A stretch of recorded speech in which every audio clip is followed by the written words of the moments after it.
What is going on, guys? Lee Sanders here from the RCWR show, covering the latest in wrestling, entertainment, and beyond since 2011, coming at you guys with a WoW recap review. Yes, it is the first episode of the second season on AXS TV, and man, oh man, I am so excited, I'm so pumped, because this season, WoW has come back to AXS TV. For not 8 episodes, no, not 10 episodes, not 12 episodes. They are back this season for a whopping 24 episodes. Yes, 24 episodes. And the first 14 weeks is basically going to be covering a WoW Tag Team Tournament to crown new WoW Tag Team Champions. Are you ecstatic? Are you pumped? I know there are a bunch of you guys that are ecstatic and pumped for WoW. I know there were a lot of you guys that came on board a little bit late to the first season. And I know there's going to be those of you that recall checking out me and my good friend Anthony Missionary Thomas from Wrestling Soup.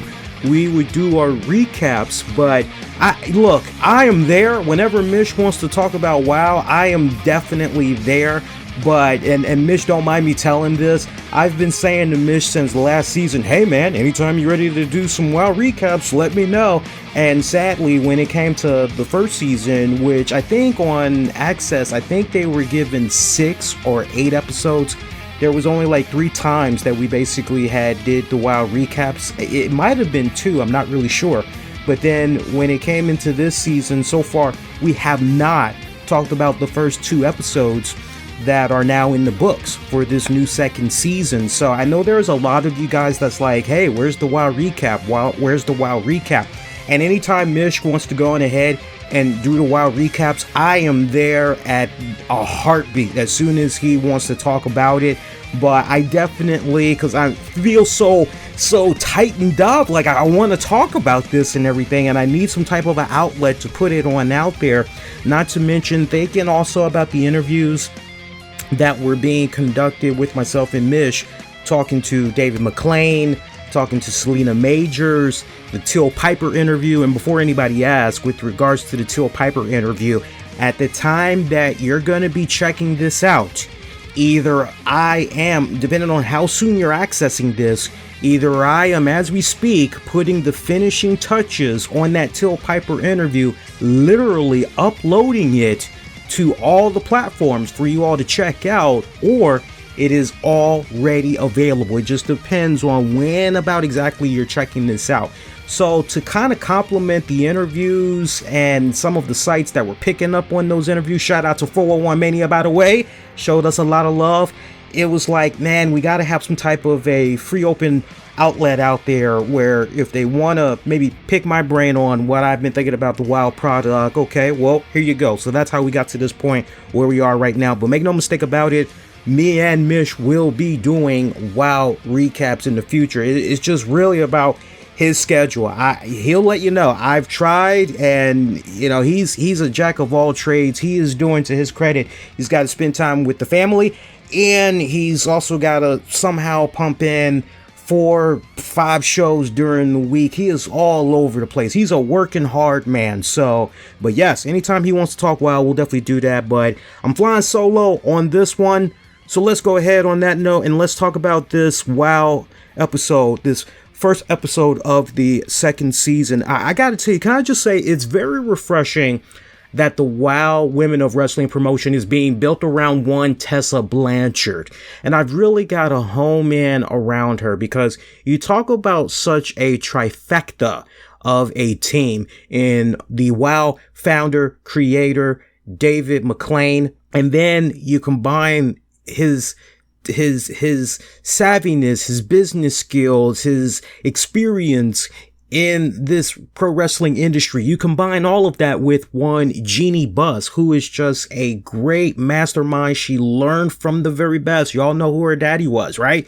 So you combine those two, and they're able to do what they are able to do as far as taking WoW to that next step, to that next evolution, and getting the promotion even more exposure, getting it even more press, more of a fan base, a stronger fan base at that. But then to be in this position where you go, okay, well, if we can try and build the promotion around one particular female, like who exactly is going to be the face of WoW? And for everything to align itself in such a way where it ends up being Tessa Blanchard, it is really a blessing in disguise, because Tessa Blanchard basically has, for me, and really just homing in on how things came about with the first season and then going into the second season, you could really tell that Tessa Blanchard, no, this isn't some short-term type of a deal. No, we've got a plan for someone like a Tessa Blanchard and how we can essentially build around Tessa to make that casual fan ultimately become a hardcore fan and want to keep tuning in and checking out this product that we're putting out for an hour on AXS TV every single week. Because yeah, if you're going to like Tessa, and you're definitely going to like Tessa, you're going to love some of these other characters. So I really think it's very, very kick-ass how they've been able to build around Tessa. And as we saw from the cliffhanger from last season, we saw that there was a little bit of controversy there, because not only did we have Jungle Girl gunning for Tessa's WoW championship, but we also had Havok. And if not Havok, and then we also had, we had Havok, we had Beast, we had Jungle Girl. So we got 3 women that are gunning after Tessa Blanchard's WoW championship, right? You're like, man, with that much freaking mega star power, man, what are the odds that if a case were to come about where Tessa Blanchard has to defend that championship against those 3 other women in a fatal 4-way match, my God, she's only got like a 25% chance in coming out of that. Still, the WoW Women's Champion, sheesh, how the hell is all this going to plan out for this homegirl, right? So you see the cliffhanger that came about from season 1 season finale, and then we're pretty much going into season 2. One of the things that you notice off the break with regards to this new season of WoW is, and sadly, I cannot remember her name, but if you guys recall, there was a female commentator from the first season. And look, I'm sure she probably would be very candid and would be very honest and say, hey, as far as me commentating goes, I really didn't have that much to kind of offer, sadly. And I really had mainly relied on David McLean to pretty much get me through those segments and whatever guest wrestler had stopped by the commentating table. I mean, look, and that's not throwing shade at her. That's not being disrespectful to her in any type of way. I'm not going to even lie to you guys. If somebody, hell, it could be my buddy Jason Solomon. Jason Solomon. He could say to me, hey, man, you want to do some commentating, blah, blah, blah, blah, blah. And I'm being honest with you all. If I really felt that I was a little bit out of my element, I mean, yeah, I would jump at the opportunity and all of that. But if I had people that were taking the social media and they would say, hey, man, not for nothing, but this lead dude, he really didn't bring that much to the color commentating position. Said promotion may want to consider looking into some other commentators. Lord knows how critical I was of that guy, Alex Marvez, I think was his name, over in AEW and everything. Lord knows how vocal I was about his color commentating work.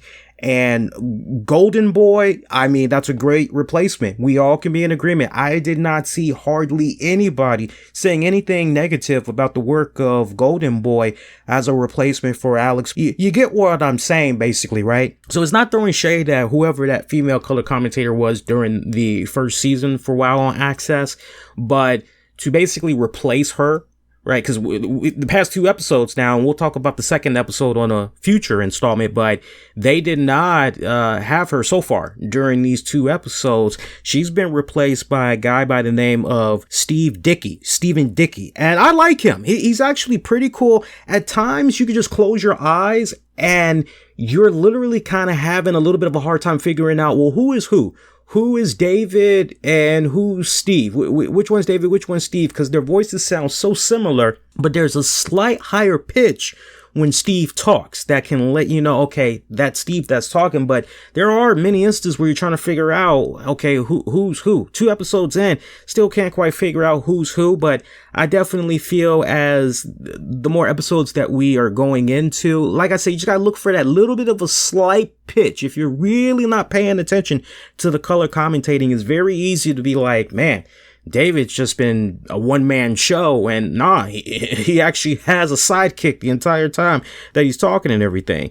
So that's one of the refreshing things that you notice off the break. And Steve brings a lot of energy. He brings a lot of enthusiasm. He pretty much is matching up to David. And when they are playing off of each other, little references. I remember there was a Batman reference during the second episode, and they were playing off of that so well from each other. I don't know who brought it up first. I don't know if it was Stevie or if it was David that brought it up, but the other guy played off of that. It was nice ping pong, basically. And you really didn't kind of have that type of, I want to say, those early ingredients of a chemistry going on, if you will, when it was David McLean and the previous color commentator, as far as I was concerned, right?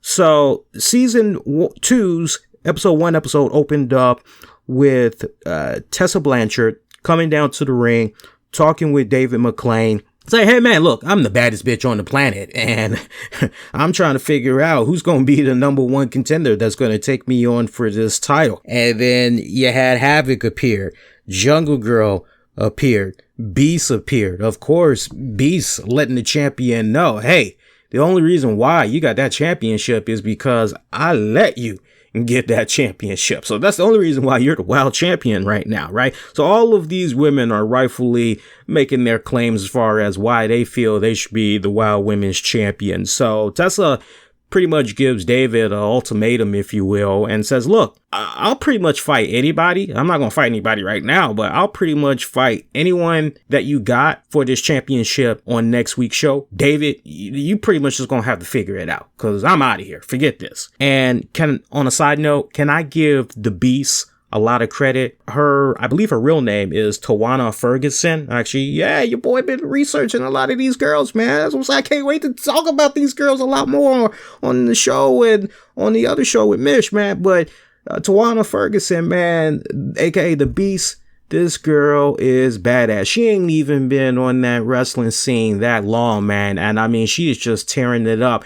And you got to give her props for her dedication from a physical standpoint, because when you look at what she was able to do from the previous season, just go back and look at how she looked during season 1. And you're going, oh man, this girl's okay. I see her. She's got the deltoids kind of going a little bit of triceps. Okay. She got a little bit of definition going on in her stomach area. Okay. All right. She got the legs, all that. She got the shoulders nice and wide. Okay. That's season 1. When you go into this new season, you're like, damn, first thing you notice, Beast picked up a little bit more bulk and she's a little bit more shredded, right? And man, it looked good on her. It looked good. Oh man, that is, man, besides her and my girl, Jessie Jones. And we'll talk about Jessie Jones in a little bit because she did have a match on this episode. But man, I'm telling you, Beast, she is looking more and more like that role. Man, I'm feeling it. I am feeling it, man. She just championship material. I mean, you basically take Beth Phoenix. Like if you got a blender, you take, if I were to describe the Beast to somebody that's never seen the Beast before, one of the ways I would describe the Beast is basically you got yourself a blender, right? You open up the lid for that blender. You put yourself Beth Phoenix in there. You put yourself Jazz. You put yourself the Southern Belle Jacqueline. You mix all of those in there. You throw in a little bit of China as well. Mix all that, maybe a little tiny touch of Luna as well. And maybe you can throw in my man Zeus from, Zeus, the Zeus I'm talking about, that fought Hulk Hogan and all that. He was also in the Friday movies. That dude, take him in his prime and everything, mix all of them dudes up. And no, I ain't mentioned that dude because of his eyeballs. I'm talking strictly because from a physical standpoint, the intimidation factor and all that. I see how you guys like to do it sometimes. But anyway, mix all them cats up in a blender. And then, boom, you got yourself the Beast, Tawana Ferguson, man, she is badass. She is simply badass. All right, so Shaw Guerrero, she is back as well, doing her thing as the color commentator. Well, not the color commentator, but more so the announcer is what I was trying to say for a while. She's back as well. First matchup, I was teasing her a couple seconds ago. Man, my guilty pleasure, Jesse Jones. I love me some Jesse Jones. Jesse Jones trying to make wrestling great again. I love me some Jesse Jones. Man, I'm telling you, other than the Beast, and Mish knows this very well, other than the Beast, dudes, I gotta be honest with you, I have one of the most sincerest crushes on Jesse Jones right now. Like, I don't know what. I really, really do. I mean, I know she's supposed to be a heel, and I know she is supposed to be someone I am supposed to hate, someone I'm supposed to despise and all that. But no, on the contrary, I actually love the work that she is doing as a heel. I mean, she's got that whole in-ring psychology down. She knows how to work that crowd oh so well on that microphone. She is one of the absolute best talkers on that WoW roster. And I love her, and she can back it up. She can put on an entertaining match, man. Like she did with this match against Kiera Hogan, aka Fire, for you Impact Wrestling fans, right? Man, Jesse Jones is just on a completely elite level of her own. I mean, when you go in and you look at WoW, you just look at the first handful of episodes, right? And I'm not kidding you guys. Jesse Jones, now look, I know her under a couple of different names from over the years, but really haven't been able to pay that much attention to her body of work. But since she's been doing her thing with WoW, it's made me, oh, okay. Yo, now I got to go piggy on back and see the previous work before WoW and everything, right?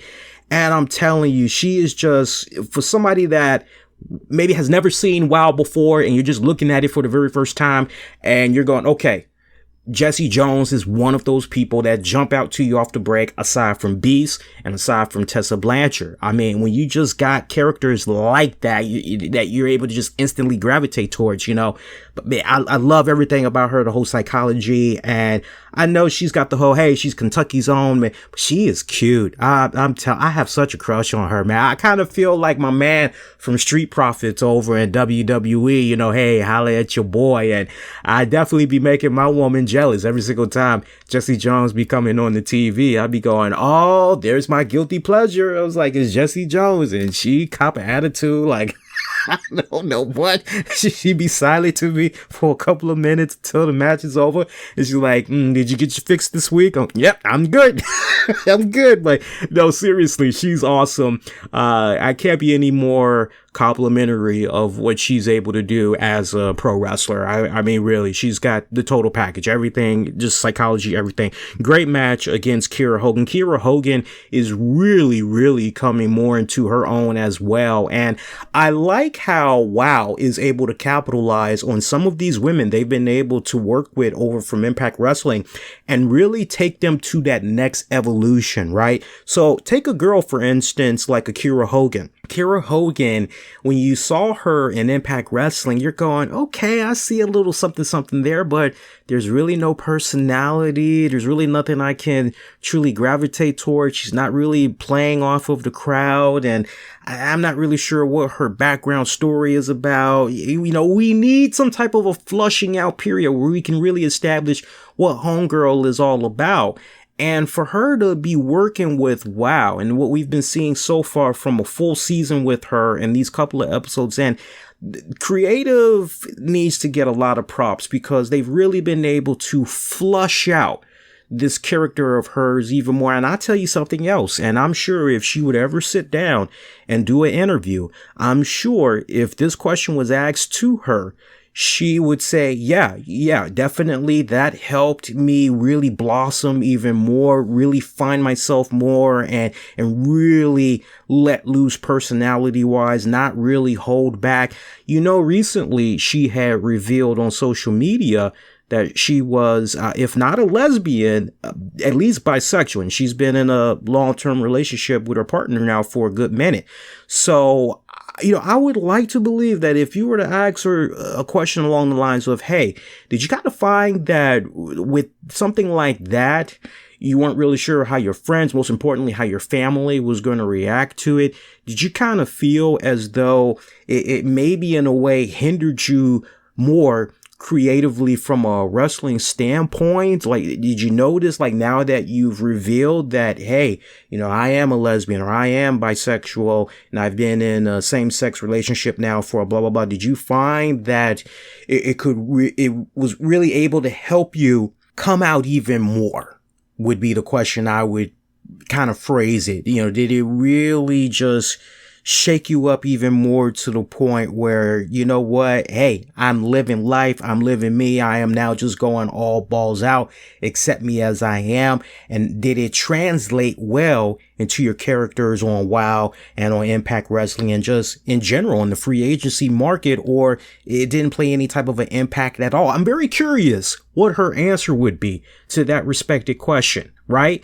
So it's a very good question, a very valid question I think needs to be asked, but I love how she's been blossoming more as an overall performer in the ring, especially from the WoW side of things. And it's really been nice to see what she's been learning from WoW and translating it over to Impact Wrestling. It's really been helping her out. Really great opening matchup between Jessie Jones and Kiera Hogan. Jessie Jones winning via armbar submission. So we see a spot with Azteca, who talked about, hey, it's been really awesome being under this mask. I know what it represents for my people. I know what it represents for pro wrestling and everything. But in all honesty, it's not who I really am. And she talked about how she made what she felt was a difficult decision in showing her true identity. But at the same time, by revealing her true identity, she really felt as though she could tap into her truest potential. Thus, Reyna Reyes, Pearl of the Philippines, is born.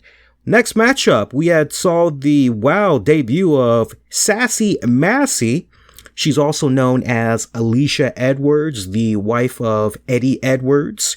You Impact Wrestling fans out there. And hey, look, not for nothing, but Alicia Edwards, she has had a respected wrestling career that goes back to the late 2005s, early 2006. So she's been at it for a good minute now. Just to name a couple of other promotions, Chaotic Wrestling. She was messing around with Total Nonstop Action Wrestling, right? TNA. She was messing around with them long before what you saw of her in recent memory in Impact Wrestling. I know she has that weird angle going on right now with that guy that pretended some guys mugged her and he went to try to be a hero, save her behind and all that. And turns out all of that was just a ruse or whatever.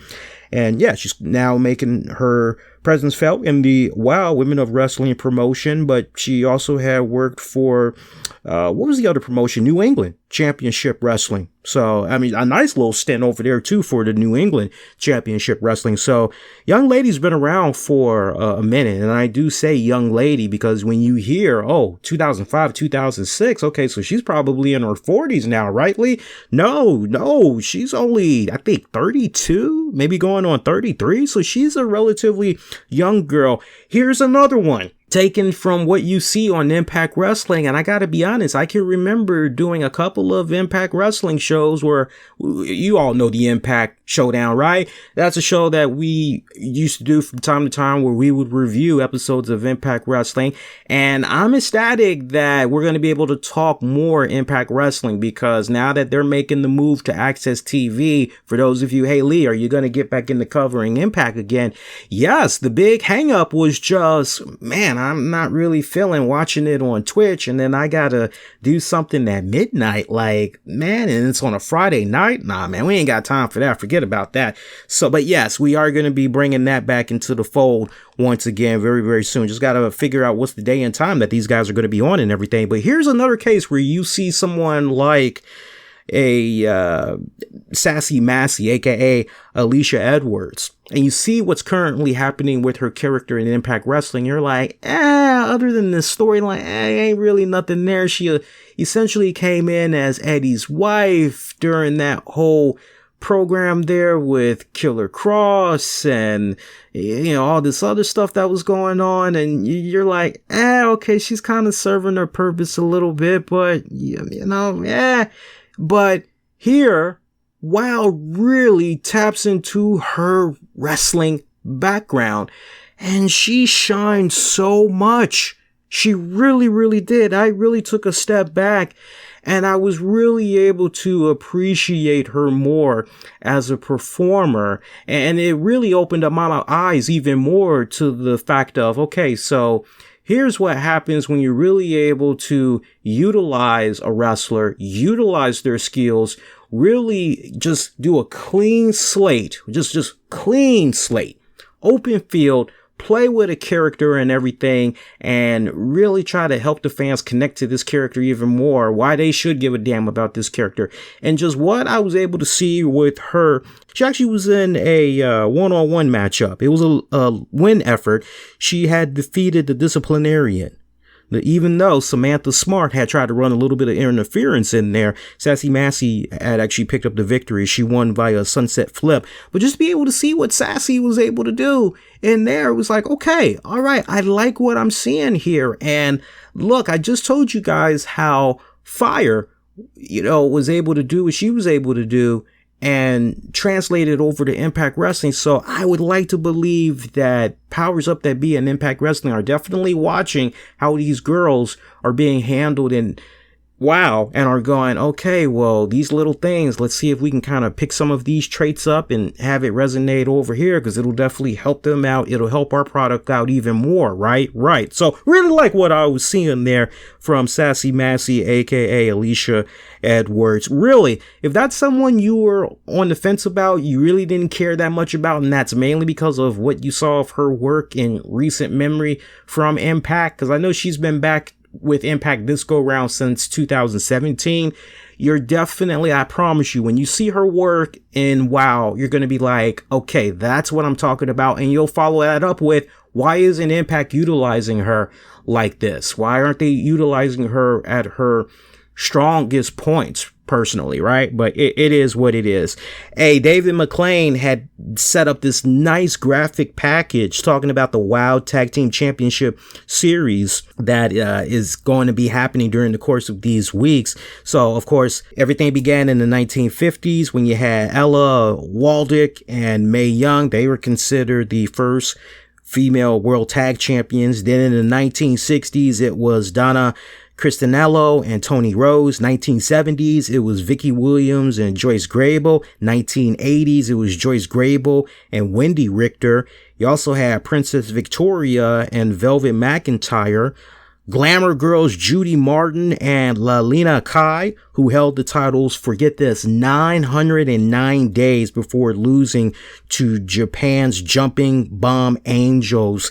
And of course, when WoW was doing their thing with the tag team titles the first go round with Caged Heat, Loca and Delta. You remember those girls? They were running around in orange jumpsuits and everything, right? So to hear of that whole history and how everything pretty much is culminating in this tournament for the next several weeks to crown new WoW Tag Team Champions, just great. And you know what? I love the fact that David McLean and crew, okay, you know what? We're going to go in this direction and we're going to educate people on the history of the women's tag team division. And I love how it was done in such a way. It didn't feel like you were watching History Hour on the History Channel, right? It didn't feel anything like that. I'm telling you, when you saw this segment, it had your attention, right? And it must have been, my God, it felt like maybe it was 2 minutes tops. I would be surprised if it was maybe 3 minutes, but it was just ba-boom, ba-boom, ba-boom, ba-boom, ba-boom. And, for fans that had recently came on board for the Dark Side of the Ring series on Viceland, y'all know there was that one episode where they were talking about Mae Young and everything. And you had people that said good things about Mae Young, and there were people that said bad things about Mae Young.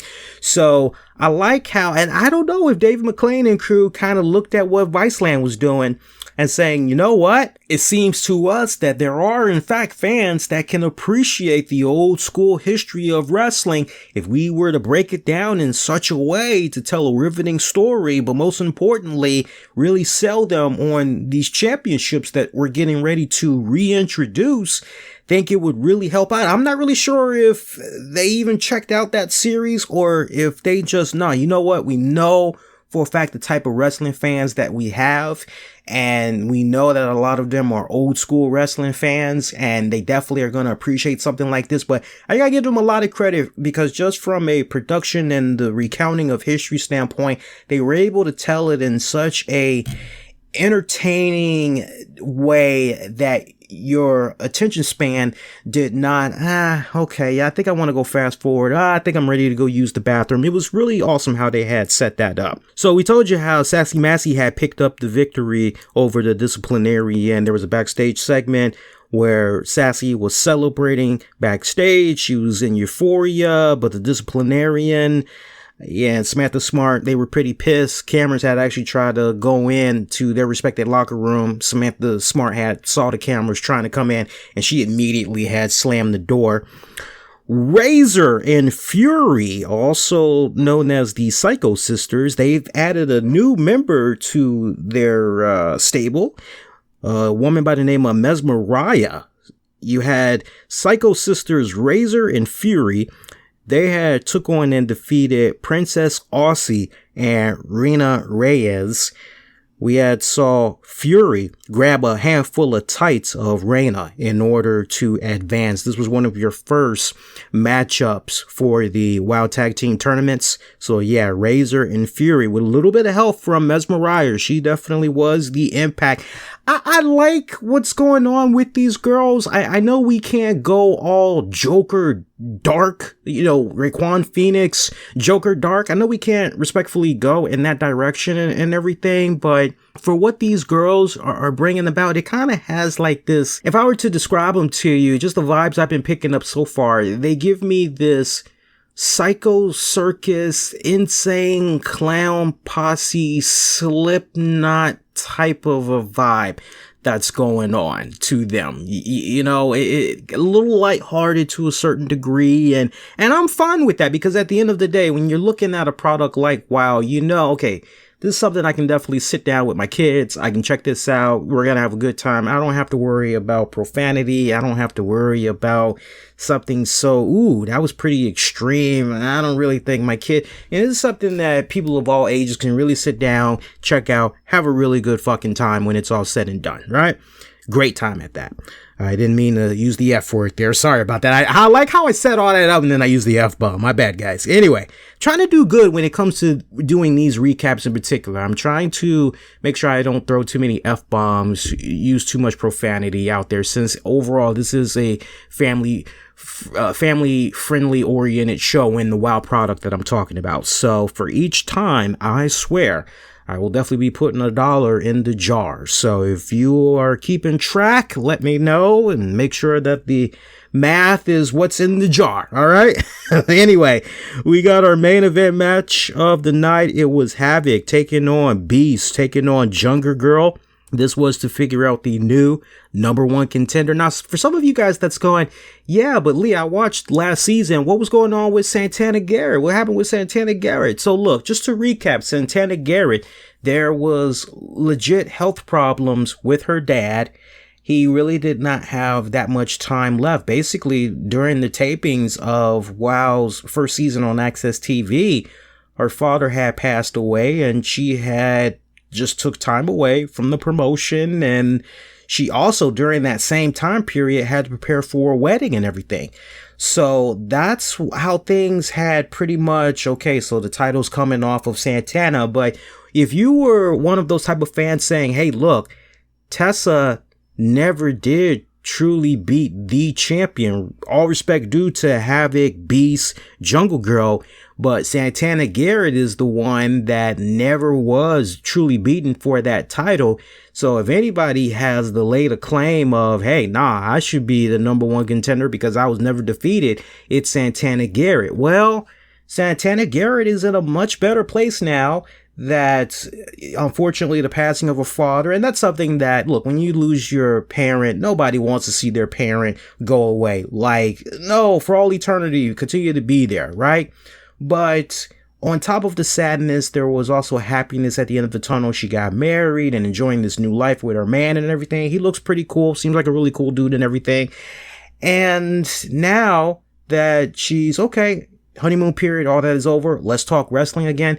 She's now working for the WWE. She's down there at their performance center, right? So very, very soon we're going to be seeing her on a future episode of NXT. And I've been saying it for years now. I recently had touched upon it on an episode of the RCWR show just a couple of weeks ago. Felt like maybe it was somewhere between 2 to 3 weeks ago. I had said, hey, with regards to Santana Garrett, I'm happy that she's now on board WWE. For me personally, this is somebody I've been watching for some years now.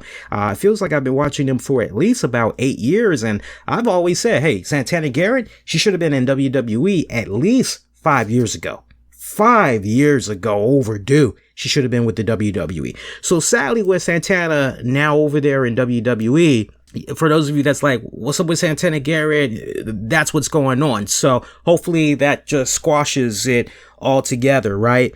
But hey, we don't need Santana Garrett, and wow, we got all these other women that we just talked about. So we good, man. We good. But great main event matchup between Havok, Beast, Jungle Girl. Closing moments of this matchup, Jungle Girl was looking for a high-risk maneuver from the top rope, but then we saw a woman interfere and actually pushed Jungle Girl off of that top turnbuckle. That girl would be Hazard, who has teamed up occasionally with Havok. And if Hazard, look, try saying that 2 times fast and just going back and forth. Hazard, Havok, Hazard, Havok, Hazard, Havok. But if Havok, or see, I twisted myself up right then and there. If Hazard had looked familiar to you guys, she's also known as Nevaeh, and she is actually the wife of Jake Chris. You all should know about Chris, the Chris brothers. You should know about them. She has been wrestling, my God, since the mid 2000s, might even be early 2000s, but she's wrestled for Shimmer. She's wrestled for CZW. She also wrestled for IPW, Ring of Honor, WSU. So, I mean, she's been all over the place. So if her face looked familiar to you guys at all, that's where you probably have seen her in those respective promotions, right? So yeah, she had ran interference, pushed Jungle Girl off of that top turnbuckle. And Jungle Girl, she's kind of out of it for a little bit. She actually manages to roll out of the ring to try to get her bearings together, figure out what the hell just happened. Meanwhile, Beast thinks she can come on in there because Jungle Girl was actually trying to do the splash on Havok. And that's when Hazard got in there and everything. So while Jungle Girl is out, Beast immediately comes back in the ring after she recovers. And she's trying to hurry up, pick up Havok. I think she was looking for a power bomb, but then Hazard comes in, starts beating down on her, and so it ends up being Havok and Hazard doing a 2-on-1 beatdown. Jungle Girl actually goes out to the crowd, grabs a steel chair right up from under a fan that a fan was sitting on, grabs that, tries to hurry on back into the ring. At this point, Havok and Hazard, they immediately collected themselves and rolled out of the ring. So you're now left there with Hazard and Havok looking on at Beast and Jungle Girl. Beast is looking at Jungle Girl like, I really didn't need your help. Why in the hell are you coming to my aid? So you kind of got this friction going on between the two of them. But then you're kind of saying to yourself, oh yeah, this is definitely going to be a future tag team that we're going to be seeing. But the real question here, can Beast trust Jungle Girl? Can Jungle Girl trust Beast? Can they put their differences to the side and do what they need to do to seek some type of retribution for the interference that Hazard did on behalf of Havok? And we're still left with this whole thing in the air. Well, all right, obviously on this night, since Hazard did what she did, the match was pretty much thrown out via disqualification. We never did get a true number one contender. So we still don't know who's going to be facing Tessa Blanchard for her championship just yet. What's going to happen? Great freaking setup as far as, okay, check out next week's episode. See the fallout from this, any ramifications, remedies, what's the resolution going to be and everything. And we will talk about that episode next go round. I promise you guys, but this was a great strong opener that they did. Loved it. If you had checked out the WoW season premiere, I want to know what you guys had thought. Sound off. You can definitely get at me on Twitter, Facebook, Instagram. Use the keywords, the RCWR show. And if you haven't checked it out yet, it's available on all outlets. Show your love, show your support. The interviews with WoW's own David McClain, Selena Majors, and like I said at the beginning, depending on when you're checking this out right now, that Till Piper interview, it's either already uploaded or it's about to be uploaded for you guys to enjoy. Also, be sure to check out the website. We got a new website, rcwrshow.com. That's rcwrshow.com. Be kind, rewind, check out previous episodes you may have missed on demand and on the downloads wherever you get your podcast. That's going to do it until next go round. Adios. Thanks for listening. An Infinity One Productions presentation, keeping it honest, insightful, and interactive.